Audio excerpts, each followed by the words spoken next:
வணக்கம் மேசராசி நண்பர்களே, நான் உங்கள் மகாராஜன். 2025 சித்திர மாதத்தில் எந்த மாதிரியான பலன்கள் கிடைக்க போகுது அப்படிங்கிறத தான் இந்த பதிவில் நாம் பார்க்க போகிறோம். நீண்ட காலமாக, அதாவது பல வருடங்களாகவே வாழ்க்கையில் அடி மேலே அடி விழுந்துக்கிட்டே தான் இருக்குது. எப்போ தான் சரியாகும் அப்படிங்கிற ஒரு கேள்வி உங்களுக்குள்ளே இருந்துக்கிட்டே இருக்கும். இப்போ சரியாகும், நாளைக்கு சரியாகும், நாளை மறுநாள் சரியாகும் அப்படிங்கிற ஒரு நம்பிக்கையில் தான் வாழ்க்கை அப்படிங்கிறது உங்களுக்கு போயிட்டே இருக்கும். ஆனால் இது வரைக்கும் அந்த சரியான மாதிரியான ஒரு விஷயம் நடக்கவே இல்லைங்கிற மாதிரி இருக்கு. இது உங்களுக்கு மிகுந்த வேதனைகளையும் சோதனைகளையும் தான் கொடுத்துக்கிட்டே இருக்கிற மாதிரி இருக்கு. சரி, இப்போ சரியாகுமா இல்லையா அப்படின்னா சரியாகும். இதுதான் இந்த மாதத்தில் உங்களுக்கு மகிழ்ச்சிகரமான செய்தி அப்படின்னு சொல்லலாம். ஏன் அப்படின்னா, பல கிரகங்கள் இந்த மாதத்தில் பெயர்ச்சியாக போகுது. அதனால் உங்களுடைய வாழ்க்கையிலையும் நல்ல மாற்றங்கள் ஏற்பட போகுது. வாழ்க்கையில் ஒரு நல்ல திருப்பு முனை அப்படின்னு சொல்லுவோம் இல்லையா, அந்த மாதிரியான விஷயங்கள் தான் இந்த சித்திரை மாதத்திலிருந்து உங்களுக்கு கிடைக்க போகுது. இப்போ சூரியன் உங்களுடைய ராசியில் தான் உச்சம் பெற்று காணப்படுறார். சூரியன் எப்பெல்லாம் வலிமை பெறுதோ அப்போ பூராமே மிகப்பெரிய யோகங்கள் உங்களுக்கு கிடைக்கும் அப்படின்னு சொல்லலாம். பஞ்சமாதிபதி வலிமை பெறுற போது ஏதோ ஒரு வகையில் நமக்கு அதிர்ஷ்டங்கள் கிடைக்கும். அந்த பூர்வ புண்ணியம் அப்படின்னு சொல்லுவோம். அதனால வரக்கூடிய சில யோகங்களும் கிடைக்கக்கூடிய ஒரு மாதம்தான் இந்த மாதம். முக்கியமாக சூரியனால் அரசு சம்பந்தப்பட்ட காரியங்கள், அரசியல் சம்பந்தப்பட்ட காரியங்கள் ஈஸியாக நடக்கும். இப்போது ஏதோ ஒரு வழியில் ஒரு சிலருக்கு அரசாங்கத்தில் எப்படியாவது வேலை வாங்கிடணும் அப்படின்னு சொல்லி எண்ணம் இருந்துக்கிட்டே இருக்கும். ஒரு சிலருக்கு கவர்மெண்ட்டில் ஏதாவது கான்ட்ராக்ட் ஏதாவது எடுத்துடணும் அப்படிங்கிற எண்ணமும் இருக்கும். ஒரு சிலருக்கு ஏதாவது ஒரு வகையில் கவர்மெண்ட்டில் போய் ஒரு உதவிகள் வாங்கணும் அல்லது சர்டிஃபிகேட்டு மாற்றணும் அப்படிங்கிற மாதிரியான எண்ணங்கள் இருக்கும்.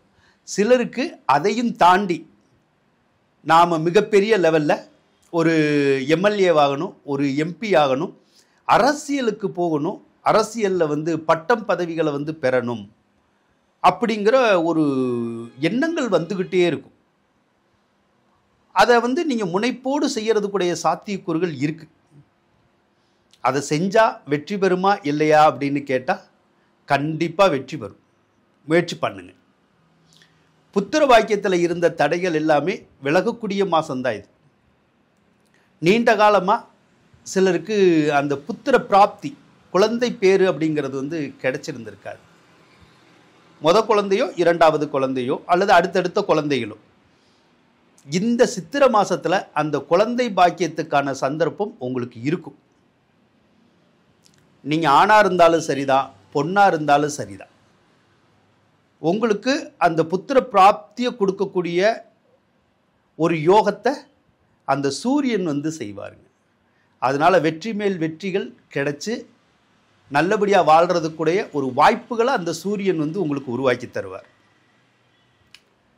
மனசில் நல்ல எண்ணங்களும் உருவாகும். என்ன, சூரியன் ராசி மேலே இருக்கனால ஒரு சிலருக்கு இந்த கண்ணில் தொந்தரவு வரலாம் ஏதாவது, அல்லது உடம்புல ஒரு ஹீட்டு ஃபார்ம் ஆகி ஏதாவது காய்ச்சல் மட்டும் கொஞ்சம் வரலாம். ஆனால் பிற விஷயங்கள் எல்லாமே நல்லாயிருக்கும். உங்களுடைய பெற்ற பிள்ளைகளுக்கு தேவையான விஷயங்கள் கிடைக்கக்கூடிய ஒரு மாதம்தான். பிள்ளைகள் பேரு புகழோட வாழக்கூடிய ஒரு சந்தர்ப்பமும் உருவாகும். இந்த மாதத்தில் தான் முக்கியமான ராகு கேது பேச்சு வரப்போகுது. ஏப்ரல் மாதம் 26ஆம் தேதி கும்பராசிக்கு ராகு பேச்சு ஆகிறார். நல்ல யோகமான விஷயம்தான் இது. ஏன்னா 12வது இடத்துல ராகு இருந்து உங்களை இப்போ அவர் தூங்கவே விட மாட்டார். இப்போ வரைக்கும் சில காலமாக தூங்குறதுக்குடைய சந்தர்ப்பங்கள் கிடைச்சாலும் தூங்க முடியாது. ஏன்னா உங்களால் மன உளைச்சலுக்கு ஆளாகி இருப்பீங்க. ஏதோ ஒரு விஷயத்தை நினச்சி நம்ம போராடிக்கிட்டே இருப்போம். நம்ம போராட்டத்துக்கு ஒரு முடிவு கிடைச்சிருந்திருக்காது. அது வேதனையைத்தான் கொடுக்கும். அப்போ மனம் வெதும்பி போன ஒரு சூழ்நிலையில் தூங்க முடியாமல் தவிச்சுக்கிட்டே இருப்பீங்க.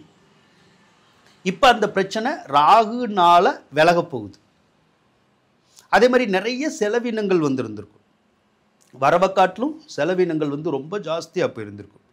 அதனால நிறைய பேர்த்துக்கு கடன் வாங்கி வாழ்க்கை நடத்தக்கூடிய சூழ்நிலை வந்திருந்திருக்கும். சிலர் லோன் வாங்கி இருந்திருப்போம், வருமானம் பத்தாது, சம்பளம் இருக்காது, இப்படி ஏதோ ஒரு வகையில் பிரச்சனை இருக்கும். அதனால் அடுத்தவங்க கிட்ட கடன் வாங்கி சமாளிக்கக்கூடிய சந்தர்ப்பத்தையும் அந்த ராகு தான் உருவாக்குனார். இப்போ ராகு பகவான் விலக போகிறாருல இந்த மாதம். அவர் விலகினாலே நிம்மதி இருக்கும், நல்ல தூக்கம் இருக்கும், செலவுகள் குறைஞ்சிரும். வருமானம் கொஞ்சமாக வந்தால் கூட நம்மளால் 10 ரூபா மிச்சம் பண்ணக்கூடிய ஒரு சந்தர்ப்பமும் உங்களுக்கு கிடைக்கும். அதே போல் 11வது ராசிக்கு தான் ராகு வர்றாரு. 11வது ராசியில் ராகு இருந்தால் எல்லையில்லாத நற்பலன்களை கொடுக்கும். சிலருக்கு இந்த லாட்ரி, ரேஸு, சூதாட்டம், ஷேர் மார்க்கெட்டு இப்படியெல்லாம் சொல்கிறோம்ல, அதுலாம் நன்மைகளை அந்த ராகு கொடுப்பாருங்க. கேது பகவானும் பயிற்சியாக போகிறார். ஏப்ரல் 26 தான் உங்களுடைய ராசிக்கு 6வது ராசியிலிருந்து 5வது ராசிக்கு போகிறார். 6வது ராசியில் ஏற்கனவே ராகு அந்த கேது இருந்தால் கூட பெரிய நன்மைகள் உங்களுக்கு கிடைச்சிருந்திருக்காது. ஒரு சிலருக்கெல்லாம் நோய் நொடிகள் வந்திருக்கும். இந்த பல்லு வலி, கண்ணு வலி, பல்லில் சொத்தை, பல்லு கட்டுறது, இந்த மாதிரி எல்லாம் பிரச்சனைகள் இருக்குல்ல, அதெல்லாம் வந்திருந்திருக்கும். இப்போ அந்த கேதுனால நோய் நொடி சார்ந்த விஷயங்கள் உங்களுக்கு தீரும். அதாவது நோய் நொடிகள் வராது, அடுத்து ஏற்கனவே வந்த நோய் நொடிகளும் கூட விலகிற மாதிரியான ஒரு சந்தர்ப்பம் கண்டிப்பாக உங்களுக்கு கிடைக்கும். என்ன, ஏப்ரல் மாதம் தாண்டி அந்த ராகு கேது பயிற்சி வந்துட்டால் அதுக்கப்புறம் மட்டும் புதுசாக குழந்தை பாக்கியத்தில் தடங்கள் ஏற்படுறதுக்கான சந்தர்ப்பம் உங்களுக்கு இருக்கும். ஆனால் அதுக்கு முன்னாடி அந்த குழந்தை பேர் கிடைக்கிறதுக்குடைய வாய்ப்பு இருக்கு. அடுத்து குரு பகவானை பார்ப்போம். ஏற்கனவே குரு பகவான் உங்களுக்கு பாக்கியாதிபதியும் அவர் தான், விரையாதிபதியும் அவர் தான். அதாவது நல்லதையும் செய்வார், நிறைய விரயத்தையும் அவர் கொடுப்பார். இப்போ 2வது ராசியில் தான் இருக்கார். எப்பயுமே விரையாதிபதியான ஒரு கிரகம் 2வது ராசியில் வர்ற போது ஒரு சிலருக்கு கொஞ்சம் பணம் கொடுக்குது. ஆனால் கொடுத்தாலும் வர்ற பணம் எந்த மூளைக்கு போகுதுன்னே தெரியாது. ஒரு சிலருக்கு பணமே கொடுக்கறதில்ல. அப்போ சரியான வேலை இல்லை, சரியான தொழில் இல்லை, ஏதோ ஒரு வகையில் அந்த பாதிப்புகள் இருக்கு இல்லையா, அந்த மாதிரி வரதுக்கூடிய சந்தர்ப்பத்தை அந்த கிரகங்கள் உருவாக்க தான் செய்யுது. இப்போ குரு பகவான் சித்திரை மாதத்துலேயே உங்களுக்கு பயிற்சி ஆயிடுவார். அதாவது மே மாதம் 11ஆம் தேதி மிதுன ராசிக்கு போகிறார்.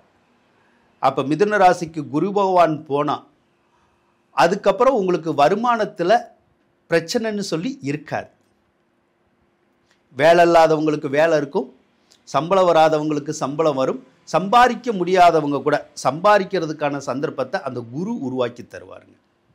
ஓடாத தொழில் கூட ஓடும், செலவும் இருக்காது, கடனும் அடையும், வருமானமும் இருக்கும், செல்வம் செல்வாக்கியம் இப்படியெல்லாம் எல்லாத்தையும் அந்த குரு பகவான் வாரி வழங்கக்கூடிய ஒரு சந்தர்ப்பம் இந்த மாதத்திலிருந்தே உங்களுக்கு ஆரம்பிக்குங்க.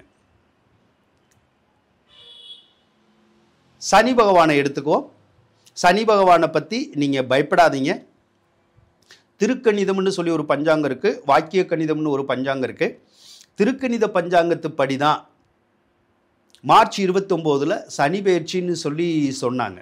அதன் மூலமாக நீங்கள் பூரா என்ன நினச்சிக்கிட்டு இருப்பீங்கன்னா, சனி பெயர்ச்சி மீனராசிக்கு வந்துருச்சு, ஸோ உங்களுக்கு 7.5 சனி ஸ்டார்ட் ஆயிருச்சு, அப்போ இனிமேல் வாழ்க்கை அவ்வளோதான், ஏற்கனவே வாழ்க்கை போச்சு, இப்போ சனி வேற வர்றாரு, அப்போ நம்ம எங்கே தான் தேர போகிறோம் அப்படிங்கிற ஒரு எண்ணங்கள் இருந்துக்கிட்டே இருக்கும்.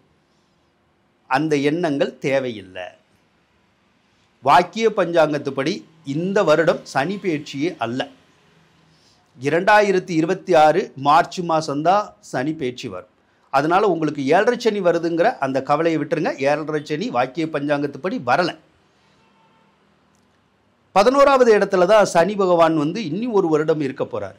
11ல சனி இருந்தா எல்லையில்லாத யோகங்கள் வந்து உங்களுக்கு கிடைக்கும். நினைச்ச காரியங்களை பூரா ஜெயிக்கக்கூடிய ஒரு சந்தர்ப்பம் வந்து இருக்கும். வண்டி வாகனம் அது சார்ந்த தொழில்கள்லாம் ரொம்ப நல்லா இருக்கும். இரும்பு சம்பந்தப்பட்ட தொழில், ஃபைனான்ஸ் சார்ந்த தொழில், இதெல்லாம் யாரெல்லாம் செய்கிறாங்களோ ரொம்ப நல்லா இருக்கும். அதே மாதிரி ஐடி துறையில் வேலை பார்க்குறவங்க, இன்ஜினியரிங் சார்ந்து எந்த துறையில் இருந்தாலும் சரிதான், அவங்களுக்கு எல்லாமே மிகுந்த யோகத்தை கொடுக்கக்கூடியவர் தான் அந்த சனி. நீங்கள் நீண்ட நாளாக எதிர்பார்த்து ஏதாவது ஒரு உதவிக்காக யாருக்கிட்டையாவது காத்திருந்திருப்பீங்க.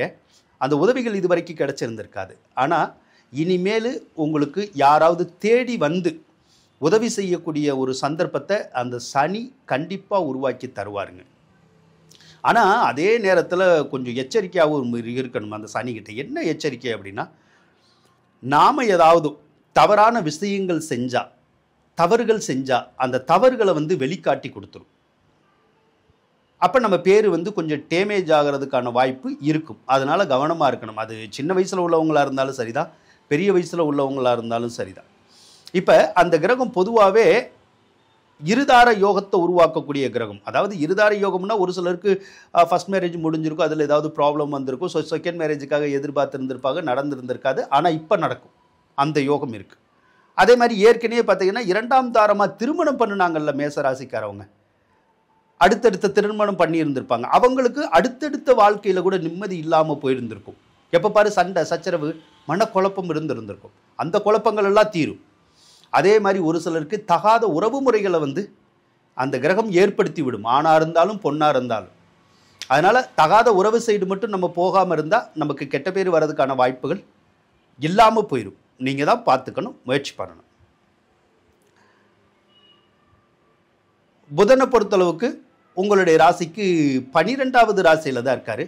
புதன் பகவான் 12வது ராசியில் இருந்தால் உங்கள் வீட்டில் ஏதாவது ஒரு வகையில் மருத்துவ செலவு வரும். ஒன்று உங்களுக்கு நோய் நொடி வரலாம், அல்லது உங்கள் வீட்டில் இருக்க ஒரு சிலருக்கு நோய் நொடிகள் வந்து மருத்துவ செலவு ஏற்படுறதுக்குடைய சந்தர்ப்பங்கள் இருக்கும். அதே மாதிரி கல்வி வழி செலவுகள் நிறையா வரும்.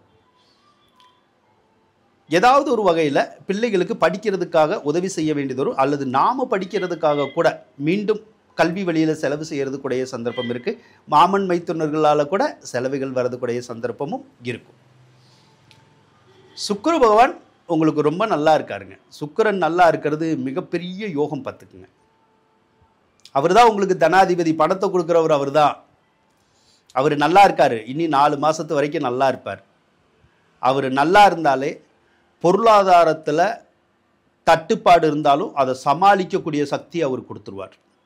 அப்போ சம்பாதிக்கவே முடியலைன்னாலும் சரி, ஏதோ ஒரு விஷயத்தில் நமக்கு காசு கிடைக்கும். ஒன்று எதிர்பாராமல் நம்மளுடைய தொழில் சிறப்பாக இருந்துடலாம், அல்லது நாம் யாருக்கிட்ட காசு கேட்குறோமோ அந்த பணம் வந்து தேடி வந்துடும். அதனால் உங்களுடைய பிரச்சனைகள் வந்து ஈஸியாக தீர்க்கப்படும் பார்த்துக்குங்க. ஒரு சிலருக்கு வீடுனால செலவுன்னு வரும். வீடு கட்டவும் செய்யலாம், வீடு வாங்கவும் செய்யலாம், ஒத்திக்கு கூட வாங்கலாம், கிரையும் கூட வாங்கலாம். ஒரு சிலருக்கு வீடை ஒத்தி வைக்கிற மாதிரி வரும், அல்லது அடமானம் வைக்கிற மாதிரி ஏதோ ஒரு விதத்தில் வரும். ஒரு சிலருக்கு வீடு விற்கலாமான்னு கூட தோணும். ஸோ ஒரு சிலருக்கு வீடு போன்ற பொருளை விற்கிறதுனால கூட காசு கிடைக்கிறதுக்குடைய சந்தர்ப்பமும் இப்போ இருக்கும். ஒரு சிலருக்கு வாகனம் வாங்கணுங்கிற எண்ணம் வந்துக்கிட்டே இருக்கும். ஏதோ ஒரு வாகனம் வாங்கலாம், ட்ரை பண்ணுங்கள்.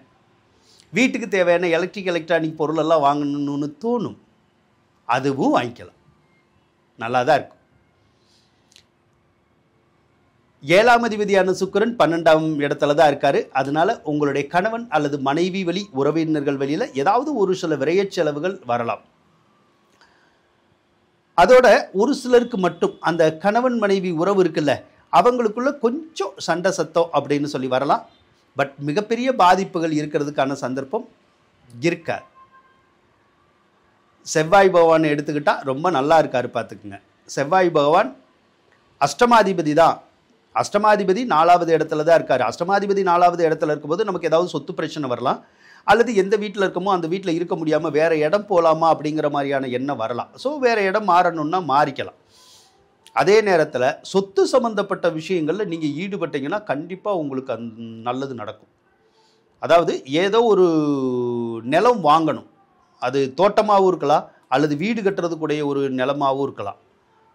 நீங்கள் வாங்கணும்னு நினச்சிங்கன்னா இந்த சித்திரை மாதம் உங்களுக்கு கை கொடுக்கும் பார்த்துக்குங்க. அதே போல் செவ்வாய் பகவான் வந்து பூர்வீக வழியில் ஏதாவது சொத்துக்களில் பிரச்சனை இருந்தால் கூட தீர்த்து வைப்பார். பூர்வீக சொத்துக்களில் ஏதோ ஒரு வில்லங்க இருந்து அந்த சொத்துக்கள் வராமல் இருந்தால் இப்போ வரும், முயற்சி பண்ணுங்க. அதே மாதிரி உங்கள் வீட்டில் நீண்ட நாளாக குடும்பத்தில் பல பேர் பிறந்திருப்பீங்க, குடும்ப சொத்துக்கள் இருக்கும், அதை பாகப்பிரிவினை செய்ய முடியாமல் தவிச்சுக்கிட்டு இருந்திருப்பீங்க. இந்த மாதத்தில் பாகப்பிரிவினை செய்யணும்னு நினச்சா கண்டிப்பாக அந்த எண்ணம் வந்து உங்களுக்கு ஈடேறும். ஒருவேளை அப்படி ஈடேறலைன்னா நவகிரகத்தில் செவ்வாய் பகவான் அப்படின்னு சொல்லி ஒன்று இருக்கும். செவ்வாய்க்கிழமை காலையில் 6 to 7 மணிக்குள்ளே போய் துவரம் பருப்பை ஒரு சிவப்பு துணியில் கட்டி கார்த்திகை சுட்டிக்குள்ளே வச்சு நல்லெண்ணெய் ஊற்றி பொருத்தி விட்டுட்டு, செவ்வாய் பகவானை எனக்கு சொத்துனால் இருக்கிற பிரச்சனை தீரணும், எனக்கு சொத்து வாங்கக்கூடிய யோகங்கள் வந்து கிடைக்கணும், எனக்கு நான் போராடிக்கிட்டு இருக்கிற சொத்து தடங்கள் இல்லாமல் எனக்கு வந்து சேரணும், அல்லது நான் இந்த ஒரு குறிப்பிட்ட சொத்தை ஒத்தி வாங்கணும், கிரைய வாங்கணும் அப்படின்னு சொல்லி தொடர்ந்து நீங்கள் விளக்க போட்டுக்கிட்டே வாங்க. அந்த காரியம் கண்டிப்பாக வந்து உங்களுக்கு கை கூடிருங்க. மொத்தத்தில் இந்த மாதத்தில் இருக்கிற பலன்கள் இதுதான். நல்லா இருக்கு, நல்லா தான் இருக்கு. வாழ்த்துக்கள் நண்பர்களே.